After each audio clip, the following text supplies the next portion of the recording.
What's going on, everybody? Welcome back to Apps Everyday, and today we're taking a look at Rise sourdough baking.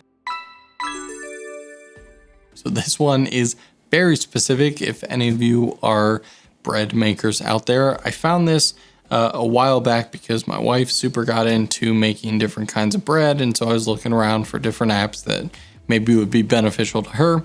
Found this one that had a very nice design to it. If we jump right into it, a lot of it is behind a subscription paywall, which is kind of interesting. You can see anything that has a lock behind it. If I tap on that, you can see that you can do a free trial, which is nice. And it's not too bad, basically $2 a month, $10 a year. They have a 50% off winter sale. So instead of $10 a year, you can just pay $10 one time. So that's nice that it's not just subscription. You have the option for a one-off purchase. Personally, if you're gonna spend $2, I guess you could do like the free trial, and then if you like it, just cancel the subscription and then just do the one-time $10. I'm guessing that's gonna end soon.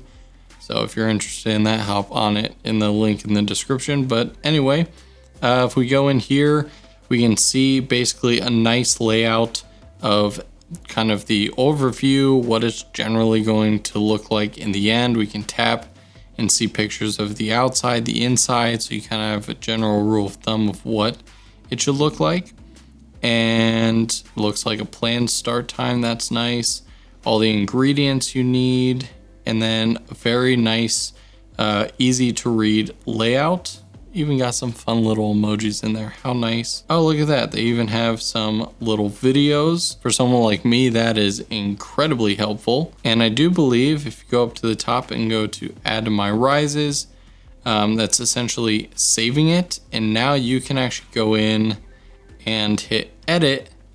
And let's say you took this recipe, but you made slight changes for whatever reason. You found something worked better for you. Maybe your oven cooks a little faster or whatever. You can adjust all the parameters, set the specific times that worked best for you, add a new task, a new widget, highly customizable. That itself is really cool. You can go in, let's see, utilities. Again, some of the stuff hides behind paywalls, but you can go in and just get different reminders, dough temperatures. And yeah, if you're into baking sourdough, this seems like it could be the app for you. So check it out in the link in the description. Don't forget to get subscribed and come back tomorrow for another Apps Every Day.